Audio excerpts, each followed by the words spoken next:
ನಮಸ್ಕಾರ, ಆದಾಬ್, ಜೈ ಭೀಮ್. ನಾನು ನಿಮ್ಮ ಭಾಗ್ಯನಾರಾಯಣ ಬೊಗ್ಗವರಪು. ನೀವು ನೋಡ್ತಾ ಇದ್ದೀರಿ ಸುದ್ದಿ ಸರ್ಕಲ್. ಪಶ್ಚಿಮ ಬಂಗಾಳದಲ್ಲಿ ಹೇಗಾದರೂ ಮಾಡಿ, ಅಂಡರ್ಲೈನ್, ಹೇಗಾದರೂ ಮಾಡಿ ಮಮತಾ ಬ್ಯಾನರ್ಜಿ ಅವರನ್ನ ಸೋಲಿಸಲೇಬೇಕು, ಟಿಎಂಸಿ ಸರ್ಕಾರವನ್ನ ತೆಗೆದು ಬಿಸಾಕಬೇಕು ಅನ್ನೋದು ಬಿಜೆಪಿಯ ಉದ್ದೇಶ. ಅದಕ್ಕೆ ಬಿಜೆಪಿ ಏನು ಬೇಕಾದ್ರೂ ಮಾಡೋದಕ್ಕೆ ಸಿದ್ಧವಾಗಿದೆ. ಇಡಿ, ಸಿಬಿಐ, ಐಟಿ ಇದನ್ನೊಂದು ಕಡೆ ಬಳಸ್ಕೊಂಡಿರ್ತಿದ್ರೆ, ಇನ್ನೊಂದು ಕಡೆ ಧಾರ್ಮಿಕವಾಗಿ ಜನರನ್ನ ವಿಭಾಗಿಸಿ, ಧಾರ್ಮಿಕ ಭಾವನೆಗಳನ್ನ ಕೆರಳಿಸಿ, ಆ ಮೂಲಕ ವೋಟ್ ಬ್ಯಾಂಕ್ಗಳನ್ನ ಭದ್ರ ಮಾಡಿಕೊಳ್ಳೋ ಪ್ರಯತ್ನವನ್ನ ಬಿಜೆಪಿ ಮಾಡ್ತಾ ಇದೆ. ಇದರ ನಡುವೆ ಒಬ್ಬ ವ್ಯಕ್ತಿಯ ಹೆಸರು ಕಳೆದ ವರ್ಷ ಡಿಸೆಂಬರ್ನಲ್ಲಿ ದೊಡ್ಡ ಮಟ್ಟದಲ್ಲಿ ಚರ್ಚೆ ಆಗಿತ್ತು. ಆ ವ್ಯಕ್ತಿಯ ಹೆಸರು ಹುಮಾಯು ಕಬೀರ್ ಅಂತ. ಆತ ಪಶ್ಚಿಮ ಬಂಗಾಳದಲ್ಲಿ ಬಾಬರಿ ಮಸೀದಿ ಕಟ್ಟುತ್ತೀನಿ ಅಂತ ಹೇಳಿ ಜನರಿಂದ ಕೋಟ್ಯಂತರ ರೂಪಾಯಿ ದೇಣಿಗೆಯನ್ನ ಪಡ್ಕೊಂಡು ಒಂದಷ್ಟು ಜನರನ್ನ ಸೇರಿಸಿ ಅದಕ್ಕೆ ಶಂಕುಸ್ಥಾಪನೆಯನ್ನು ಸಹ ಮಾಡಿದ್ದ. ಆಗಲಿಂದಲೇ ಅನುಮಾನಗಳಿದ್ದೇನು ಅಂದ್ರೆ, ಇವನು ಬಿಜೆಪಿಯ ಏಜೆಂಟು. ಮುಸ್ಲಿಮರ ವಿರುದ್ಧವ ಒಂದು ಹಿಂದೂಗಳನ್ನ ಎತ್ತಿ ಕಟ್ಟೋದು, ಇನ್ನೊಂದು ಬಾಬರಿ ಮಸೀದಿ ಕಟ್ತೀನಿ ಅಂತ ಒಂದಷ್ಟು ಮುಸ್ಲಿಂ ಮತದಾರರನ್ನ ತನ್ನತ್ತ ಸೆಳ್ಕೊಂಡು ಅವನದೇ ಒಂದು ಪಕ್ಷ ಮಾಡಿ ಆ ಮೂಲಕ ಮುಸ್ಲಿಂ ಮತಗಳನ್ನ ಒಡೆಯೋದು. ಅಲ್ಲಿಗೆ ಮಮತಾ ಬ್ಯಾನರ್ಜಿ ಅವರಿಗಿರುವಂತಹ ಮುಸ್ಲಿಂ ಮತಗಳನ್ನ ಕಟ್ ಮಾಡಬಹುದು ಅನ್ನೋದು ಬಿಜೆಪಿ ಲೆಕ್ಕಾಚಾರ ಅಂತ ಆಗಲೇ ಆರೋಪಗಳಿತ್ತು. ಬಟ್ ಅದಕ್ಕೆ ನಿಖರವಾದಂತಹ ಸ್ಪಷ್ಟವಾದಂತಹ ಸಾಕ್ಷ್ಯ ಸಿಕ್ಕಿರಲಿಲ್ಲ. ಬಟ್ ಈಗ ಸಿಕ್ಕಿದೆ. ಈ ಹುಮಾಯು ಕಬೀರ್ ಅನ್ನುವಂತಹವನು ಮುಸ್ಲಿಂ ದ್ರೋಹಿ ಅಂತ ಸ್ಪಷ್ಟವಾಗಿ ತಿಳಿಸುವಂತಹ ಒಂದು ಗುಪ್ತ ವಿಡಿಯೋ ಹೊರಗಡೆ ಬಂದಿದೆ. ಸ್ಟಿಂಗ್ ಆಪರೇಷನ್ ಅಲ್ಲಿ ಅವನ ಬಾಯಿಂದ ಅವನೇ ಸತ್ಯಾಂಶವನ್ನು ಕಕ್ಕಿದ್ದಾನೆ. ಬಿಜೆಪಿ ಸುಮಾರು 1,000 ಕೋಟಿ ರೂಪಾಯಿಗಳ ಡೀಲ್, ಆ ಮೂಲಕ ಮುಸ್ಲಿಂ ಮತಗಳನ್ನು ಒಡೆಯೋದೊಂದು ಕಡೆ, ಇನ್ನೊಂದು ಕಡೆ ಮಸೀದಿ ಹೆಸರಿನಲ್ಲಿ, ಬಾಬರಿ ಮಸೀದಿ ಹೆಸರಿನಲ್ಲಿ ಹಿಂದೂಗಳನ್ನು ಭಾವನಾತ್ಮಕವಾಗಿ ಕೇಳಿಸೋದೊಂದು ಕಡೆ, ಎರಡನ್ನು ಸಾಧಿಸೋಕೆ ಹೊರಟಿತ್ತು ಅಂತ ಸ್ವತಃ ಅವನೇ ವಿಡಿಯೋದಲ್ಲಿ ಒಪ್ಕೊಂಡಿದ್ದಾನೆ. ಮತ್ತು ಅವನು ತೆಗೆದಿರುವಂತಹ ಹೆಸರುಗಳಿದಾವಲ್ಲ, ಬಿಜೆಪಿ ನಾಯಕರ ಹೆಸರು, ಇದರಲ್ಲಿ ಭಾಗವಹಿಸಿರುವಂತಹ ಬಿಜೆಪಿ ನಾಯಕರ ಹೆಸರು ಅವು ಸಹ ದೊಡ್ಡ ದೊಡ್ಡ ಹೆಸರುಗಳು. ಎಲ್ಲವನ್ನು ವಿವರಿಸುವಂತಹ ಪ್ರಯತ್ನ ಮಾಡ್ತೀನಿ. ಏನಿದೆ ಆ ವಿಡಿಯೋದಲ್ಲಿ ಮತ್ತು ಯಾಕೆ ಅವನನ್ನು ನಾನು ಮುಸ್ಲಿಂ ದ್ರೋಹಿ, ಸಮುದಾಯ ದ್ರೋಹಿ ಅಂತ ಕರಿತಾ ಇದ್ದೀನಿ, ಅದನ್ನು ಸಹ ಈ ಇಡೀ ಪ್ರಕರಣವನ್ನು ವಿವರಿಸಿದ್ರೆ ನಿಮಗೆ ಅರ್ಥ ಆಗತ್ತೆ.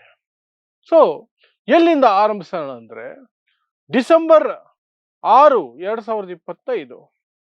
ಯೂಶುವಲ್ ಆಗಿ ಡಿಸೆಂಬರ್ 6 ಮುಸ್ಲಿಮರು ಬ್ಲ್ಯಾಕ್ ಡೇ ಅಂತ, ಅವತ್ತು ಒಂದು ಕಡೆ ಕೋಪ, ಒಂದು ಕಡೆ ಬೇಜಾರು ಎಲ್ಲವನ್ನೂ ಸಹ ವ್ಯಕ್ತಪಡಿಸ್ತಾರೆ. ಯಾಕೆ ಅಂತಂದ್ರೆ, ಇಡೀ ದೇಶಕ್ಕೆ ಸುಳ್ಳು ಹೇಳಿ, ಸುಪ್ರೀಂ ಕೋರ್ಟ್ಗೂ ಸುಳ್ಳು ಹೇಳಿ, ಅವತ್ತು ಮೋಸದಿಂದ ಬಾಬರಿ ಮಸೀದಿಯನ್ನ RSS ಅನ್ನುವಂತಹ ಗುಂಪು, ಪುಡಾರಿಗಳ ಗುಂಪು ಮತ್ತು ಇನ್ನೊಂದಷ್ಟು ಹಿಂದುತ್ವದ ನಶೆ ಏರಿಸಿಕೊಂಡಿರುವಂತಹ ಉಗ್ರವಾದಿ ಮನಸ್ಥಿತಿಯ ಜನ ಕೆಡವಿ ಹಾಕಿದಂತಹ ದಿನ. ಬಾಬರಿ ಮಸೀದಿಯನ್ನ ಅಯೋಧ್ಯೆಯಲ್ಲಿ ಕೆಡವಿ ಹಾಕಿದ ದಿನ. ಆ ದಿನವನ್ನು ಆಯ್ಕೆ ಮಾಡಿಕೊಂಡಂತಹ ಹುಮಾಯು ಕಬೀರ್ ಅವತ್ತೇ ವೆಸ್ಟ್ ಬೆಂಗಾಲ್ನ ಮುರ್ಷಿದಾಬಾದ್ನಲ್ಲಿ ಬಾಬರಿ ಹೆಸರಿನಲ್ಲಿ ಮಸೀದಿಯನ್ನ ಕಟ್ಟುತ್ತೀನಿ, ಬಾಬರಿ ಮಸೀದಿಯನ್ನ ಅಲ್ಲಿ ಕಟ್ಟುತ್ತೀನಿ ನಾನು ಅಂತ ಘೋಷಣೆಯನ್ನು ಮಾಡ್ಕೊಂಡಿರ್ತಾರೆ. ಆ ಘೋಷಣೆ ಮಾಡೋದಕ್ಕೆ ಹಿನ್ನೆಲೆ ಏನು, ಏನೆಲ್ಲ ನಡೀತು ಆಮೇಲೆ ಹೇಳ್ತೀನಿ. ಮೊದಲಿಗೆ ಈ ಘಟನೆ ನೋಡ್ಬಿಡೋಣ. ಅವತ್ತು ಒಂದಷ್ಟು ಜನರನ್ನ, ಮೌಲ್ವಿಗಳನ್ನ, ಒಂದಷ್ಟು ಧಾರ್ಮಿಕ ಗುರುಗಳನ್ನ, ಮುಸ್ಲಿಂ ಧಾರ್ಮಿಕ ಗುರುಗಳನ್ನ ದೇಶ ವಿದೇಶಗಳಿಂದ ಸೇರಿಸ್ಕೊಂಡ, ಒಂದಷ್ಟು ಜನನೂ ಸೇರಿಸ್ಕೊಂಡ ಹುಮಾಯು ಕಬೀರ್ ಅನ್ನುವಂಥವನು. ಸುಮಾರು ಒಂದು 50-60 ಸಾವಿರ ಜನನು ಬಂದ್ರು. ಇಟ್ಟಿಗೆಗಳನ್ನ ತಗೊಂಡು ಬನ್ನಿ ಅಂತ ಘೋಷಣೆ ಕೊಟ್ಟಿದ್ದ ಮಸೀದಿ ಕಟ್ಟೋದಕ್ಕೆ. ಇಟ್ಟಿಗೆಗಳನ್ನ ತಗೊಂಡು ಬಂದ್ರು, ಶಂಕುಸ್ಥಾಪನೆ ಮಾಡಿದ್ರು, ಭಾಷಣಗಳು, ದೊಡ್ಡ ದೊಡ್ಡ ಭಾಷಣ ಮಾಡಿದ್ರು. ಬಾಬರಿ ಮಸೀದಿ ಇಲ್ಲೇ ಕಟ್ಟುತ್ತೀವಿ ನಾವು ಮುರ್ಷಿದಾಬಾದ್ ಅಲ್ಲಿ ಅಂತ ಹೇಳಿ ದೊಡ್ಡ ಸುದ್ದಿ ಆಯ್ತು. ದೊಡ್ಡ ಸುದ್ದಿ ಆಯ್ತು. ಅದನ್ನ ಬಿಜೆಪಿ ಅಸ್ತ್ರವಾಗಿ ತೆಗೆದುಕೊಳ್ತು. ನೋಡಿ, ಬಾಬರಿ ಮಸೀದಿ ಮತ್ತೆ ಕಟ್ಟೋಕೆ ಹೊರಟಿದ್ದಾರೆ ಇವರು. ಹಿಂದೂಗಳನ್ನ ಕೇಳಿಸೋದಕ್ಕೆ ಶುರು ಮಾಡಿತು ಬಿಜೆಪಿ. ಈ ಕಡೆ ಮುಸ್ಲಿಮರು, ನಮಗೋಸ್ಕರ ಒಬ್ಬ ವ್ಯಕ್ತಿ ಎದ್ದು ನಿಂತುಬಿಟ್ಟಿದ್ದಾನೆ, ಅವನಿಗೆ ನಾವು ಸಪೋರ್ಟ್ ಮಾಡಬೇಕು ಅಂತ ಹಣ ಕೊಡೋದಕ್ಕೆ ಶುರು ಮಾಡಿದ್ರು, ಇಟ್ಟಿಗೆ ಕೊಡೋಕೆ ಶುರು ಮಾಡಿದ್ರು. ಎಲ್ಲ ಸಪೋರ್ಟ್ ಮಾಡ್ತೀವಿ ಅಂತ ನಿಂತ್ಕೊಂಡ್ರು. ಯಾಕಂದ್ರೆ ಬಾಬರಿ ಮಸೀದಿಯನ್ನ ಕಟ್ತಿದ್ದಾನೆ ಇವನು ಅಂತ. ಆದ್ರೆ ಅವನೊಬ್ಬ ಮುಸ್ಲಿಂ ದ್ರೋಹಿ. ಇದೆಲ್ಲ ನಾಟಕ, ಮತ್ತು ಈ ನಾಟಕದ ಹಿಂದೆ ಬಿಜೆಪಿ ಇದೆ ಅಂತ ಆರಂಭದಲ್ಲೇ ನಾವೆಲ್ಲ ಹೇಳ್ತೀವಿ. ಬಟ್ ನಮಗೆ ಸಾಕ್ಷ್ಯ ಇರಲಿಲ್ಲ ಕೊಡೋದಕ್ಕೆ. ಬಟ್ ಇದು ಖಂಡಿತ ಬಿಜೆಪಿ ಆಟ ಅಂತ ನಾವು ಅವತ್ತೇ ಹೇಳಿದ್ವಿ. ಈಗ ಅದು ಹೊರಗಡೆ ಬಿದ್ದಿದೆ ಒಂದು ಸ್ಟಿಂಗ್ ಆಪರೇಷನ್ ಮೂಲಕ. ಸೊ ಆ ಸ್ಟಿಂಗ್ ಆಪರೇಷನ್ ವಿಡಿಯೋದಲ್ಲಿ ಏನಿದೆ ಅಂತ ಹೇಳೋದಕ್ಕಿಂತ ಮೊದಲು ಈ ವ್ಯಕ್ತಿ ಯಾರು, ಇವನು ಹುಮಾಯೂಂ ಕಬೀರ್, ಯಾವ ರೀತಿ ಅಷ್ಟು ಜನರನ್ನ ಸೇರಿಸೋದಕ್ಕೆ ಸಾಧ್ಯ ಆಯಿತು, ಅಷ್ಟು ದುಡ್ಡನ್ನ ಹೇಗೆ ಅವನು ಕಲೆಕ್ಟ್ ಮಾಡ್ಕೊಂಡ, ಅದನ್ನ ನೋಡೋದಾದ್ರೆ ಇವನು ಮೊದಲಿಗೆ 2014 ಸಂದರ್ಭದಲ್ಲೆಲ್ಲ TMCಯಲ್ಲೇ ಇದ್ದ. TMC ತೃಣಮೂಲ ಕಾಂಗ್ರೆಸ್, ಮಮತಾ ಬ್ಯಾನರ್ಜಿ ಅವರ ಪಕ್ಷ. ಅದರಲ್ಲಿದ್ದ. ಅಲ್ಲಿಂದ ಏನು ಅವನಿಗೆ ಲಾಭ ಸಿಗ್ಲಿಲ್ಲ. 2019ಕ್ಕೆ ಬಿಜೆಪಿಗೆ ಹೋದ. ಬಿಜೆಪಿಗೆ ಅವನಿಗೆ ಮುರ್ಷಿದಾಬಾದ್ ಲೋಕಸಭಾ ಸೀಟ್ನಿಂದ ಬಿಜೆಪಿ ಟಿಕೆಟ್ ಕೊಡ್ತು. ಮುಸ್ಲಿಂ ಅಭ್ಯರ್ಥಿಗೆ ಬಿಜೆಪಿ ಟಿಕೆಟ್ ಕೊಡ್ತು. ನೆನಪಿರಲಿ ನಿಮಗೆ 2019ರಲ್ಲಿ. ಆಗ ಎಷ್ಟು ಇವನು ಬಿಜೆಪಿಗೆ ಅಲ್ಲಿ ಹೋಗಿ ನಾನೇನೋ ತೋರಿಸ್ತೀನಿ, ಮುಸ್ಲಿಂ ವೋಟ್ ನನಗೆ ಬರುತ್ತೆ ಅಂತ ನಂಬಿಸಿರ್ತಾನೆ. ಯೋಚನೆ ಮಾಡಿ, ಬಿಜೆಪಿ ಮುಸ್ಲಿಂ ಕ್ಯಾಂಡಿಡೇಟ್, ಬಟ್ ಗೆಲ್ಲಿಲ್ಲ. ಅವನು ಸೋತ್ ಹೋದ ಕೆಲವೇ ದಿನಗಳಲ್ಲಿ ವಾಪಸ್ ಓಡಿ TMCಗೆ ಬಂದ. TMCಗೆ ಬಂದು MLA ಎಲೆಕ್ಷನ್ ನಿಂತ್ಕೊಂಡು MLA ಎಲೆಕ್ಷನ್ ಗೆದ್ದುಬಿಟ್ಟ 2021ರಲ್ಲಿ. ಆವಾಗಿಂದ TMCಯಲ್ಲೇ ಇದ್ದಾನೆ. ಬಟ್ ಇದ್ದಕ್ಕಿದ್ದ ಹಾಗೆ ಈ ರಾಗ ಶುರು ಮಾಡ್ತಾನೆ. ಯಾವಾಗ 2025ರ ಜೂನ್ ತಿಂಗಳಲ್ಲಿ ಈ ರಾಗ ಶುರು ಮಾಡ್ತಾನೆ. ಏನು, ನಾನು ಮುರ್ಷಿದಾಬಾದ್ನಲ್ಲಿ ಒಂದು ಮಸೀದಿ ಕಟ್ತೀನಿ, ಅದರ ಹೆಸರನ್ನ ನಾನು ಬಾಬರಿ ಮಸೀದಿ ಅಂತ ಇಡ್ತೀನಿ ಅಂತ. ಇದಕ್ಕೆ ತೀವ್ರ ಖಂಡನೆಯನ್ನ TMCನೇ ಮಾಡುತ್ತೆ, ಮಮತಾ ಬ್ಯಾನರ್ಜಿ ಅವರು ಮಾಡ್ತಾರೆ. ಆ ಮೂಲಕ ಮುಸ್ಲಿಮರು ಸಹ ಸಿಟ್ಟಾಗ್ತಾರೆ ಮಮತಾ ಬ್ಯಾನರ್ಜಿ ಅವ್ರ ಮೇಲೆ. ಯಾಕೆ ಇವರು ಅದನ್ನ ಬೇಡ ಅಂತಿದ್ದಾರೆ? ಆ ಮಟ್ಟಕ್ಕೆ ಅವನು ಬಾಬರಿ ಮಸೀದಿ ನನ್ನ ಧ್ಯೇಯ, ಉದ್ದೇಶ, ಗುರಿ ಅಂತ ಹೇಳ್ಕೊಂಡು ಓಡಾಡ್ಕೊಂಡಿರ್ತಾನೆ. ಅವನ ಪಕ್ಷದಿಂದ ಕಿತ್ತು ಬಿಸಾಕ್ಬಿಡ್ತಾರೆ TMC ಅವರು. ಅವನಿಗೋದೇ ಬೇಕಿತ್ತು, ಅವನ ಪ್ಲಾನ್ ಇದ್ದಿದ್ದೆ ಅದು. ಅದರಿಂದ ಕಿತ್ತು ಬಿಸಾಕದ ಮೇಲೆ 2025ರ ಡಿಸೆಂಬರ್ 6ನೇ ತಾರೀಕು ಆ ಕಾರ್ಯಕ್ರಮವನ್ನು ಮಾಡ್ತಾನೆ. ಬಾಬರಿ ಮಸೀದಿ ಧ್ವಂಸವಾದ ದಿನವನ್ನ ಅವನು ಶಂಕುಸ್ಥಾಪನೆಯ ದಿನವಾಗಿ ಅವತ್ತು ಅಲ್ಲಿ ಮುರ್ಷಿದಾಬಾದ್ನಲ್ಲಿ ಜನರನ್ನು ಸೇರಿಸಿ, ದೇಶ ವಿದೇಶಗಳಿಂದ ಮುಸ್ಲಿಂ ಮೌಲ್ವಿಗಳನ್ನ, ಮುಲ್ಲಾಗಳನ್ನ, ಒಂದಷ್ಟು ಜನರನ್ನ ಸೇರಿಸಿ ಅಲ್ಲಿ ಭಾಷಣಗಳನ್ನ ಮಾಡಿಸಿ ಒಂದು ಟೇಪ್ ಕಟ್ ಮಾಡಿ ಶಂಕುಸ್ಥಾಪನೆ ಬಾಬರಿ ಮಸೀದಿ ಕಟ್ಟುತ್ತೀವಿ ನಾವು ಅಂತ ಮಾಡಿದ. ಅದು ಈ ಹಿನ್ನೆಲೆ, ಅವನ ಹಿನ್ನೆಲೆ. ಈಗ ಈ ವಿಡಿಯೋ ಹೊರಗಡೆ ಬಂತಲ್ಲ, ಅವಾಗ್ಲಿಂದ ನಾವು ಹೇಳ್ತಿದೀವಿ ಇದು ಬಿಜೆಪಿಯ ಪ್ಲಾನಿಂಗ್ ಇದು ಅಂತ. ಬಟ್ ಈ ವಿಡಿಯೋ ಬಂತಲ್ಲ, ಈ ವಿಡಿಯೋದಲ್ಲಿ ಏನೇನಿದೆ, ಅವನು ಆ ವಿಡಿಯೋದಲ್ಲಿ ಹೇಳಿರುವಂತಹ ಮುಖ್ಯ ಅಂಶಗಳನ್ನು ನಾನು ಹೇಳೋದಾದ್ರೆ ಒಂದು ವಿಚಾರ ಹೇಳ್ತಾನೆ. ನಾನು ಬಿಸ್ನೆಸ್ ಇಂದ ತಗೊಂಡು ಬಂದು 5 ಲಕ್ಷ ರೂಪಾಯಿ ಇನ್ವೆಸ್ಟ್ಮೆಂಟ್ ಮಾಡಿದ್ದೀನಿ ಅಂತಾನೆ. ಆ ಕಾರ್ಯಕ್ರಮ ಮಾಡೋದಕ್ಕೆ ಒಂದು 5 ಲಕ್ಷ ಖರ್ಚು ಮಾಡಿದ್ದಾನೆ ಅವನು. ಅದರಿಂದ ನನಗೆ ಸುಮಾರು 10 ಕೋಟಿ ರೂಪಾಯಿ ಲಾಭ ಬಂದಿದೆ. 10 ಕೋಟಿ ವಾಪಸ್ ಬಂದಿದೆ ನನಗೆ. ಯಾಕಂದ್ರೆ ಜನ ಎಲ್ಲ ದೇಣಿಗೆ ಕೊಟ್ರಲ್ಲ, ದೇಣಿಗೆ ಕೊಟ್ರು, ಯಾರ್ಯಾರೋ ಕೊಟ್ರು, ಏನೇನೋ ಆಯ್ತು. ಒಟ್ಟಿನಲ್ಲಿ 5 ಲಕ್ಷ ಹಾಕದ 10 ಕೋಟಿ ರೂಪಾಯಿವರೆಗೂ ವಾಪಸ್ ಬಂತು. ಸೊ ಅದವನು ವೈಯಕ್ತಿಕ ಬಿಸ್ನೆಸ್ ಲೆಕ್ಕಾಚಾರ ಅಥವಾ ಮೋಸ ದ್ರೋಹ ಏನೋ ಆಯ್ತು. ಇದಕ್ಕೂ ಬಿಜೆಪಿಗೂ ಏನು ಸಂಬಂಧ ಅಂದಾಗ ಮುಂದಕ್ಕೆ ಅವನ ಮಾತುಗಳಲ್ಲಿ ಅದೇ ವಿಡಿಯೋದಲ್ಲಿ ಮಾತಾಡ್ತಾ 200 ಕೋಟಿ ರೂಪಾಯಿಗಳ ಪ್ರಸ್ತಾಪವನ್ನು ಮಾಡ್ತಾನೆ.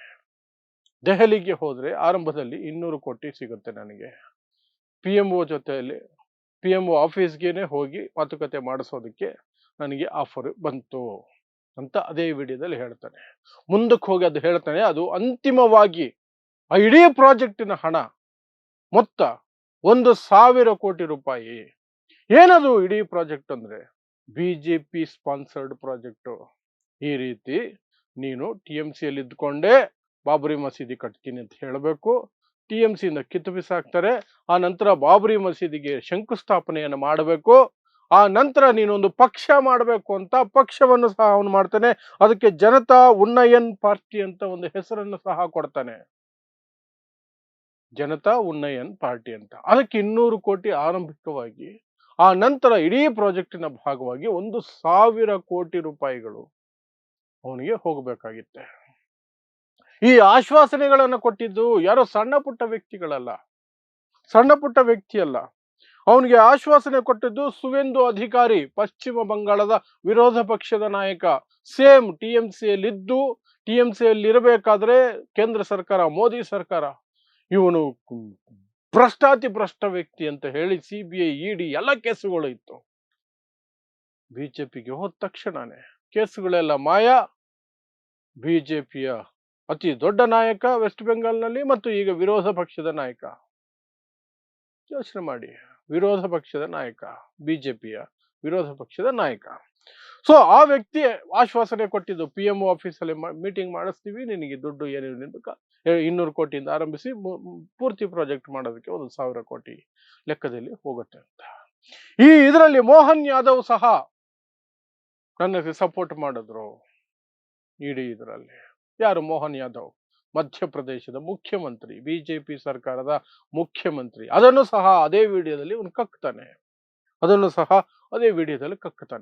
ಇದೆಲ್ಲದರ ನಡುವೆ ದೊಡ್ಡದಾದಂತಹ ಒಂದು ಬೆಳವಣಿಗೆ ಆಗಿದ್ದು ಅಂದ್ರೆ, ಚುನಾವಣೆಗಳು ಹತ್ರ ಬಂದ ತಕ್ಷಣನೇ ಈ ಹೊಸ ಪಾರ್ಟಿ ಈತ ಮಾಡಿದ್ನಲ್ಲ, ಇವನು 182 ಸೀಟುಗಳಲ್ಲಿ ತನ್ನ ಕ್ಯಾಂಡಿಡೇಟ್ನ ಹಾಕ್ತೀನಿ ಅಂತ ಘೋಷಣೆ ಮಾಡಿರ್ತಾನೆ.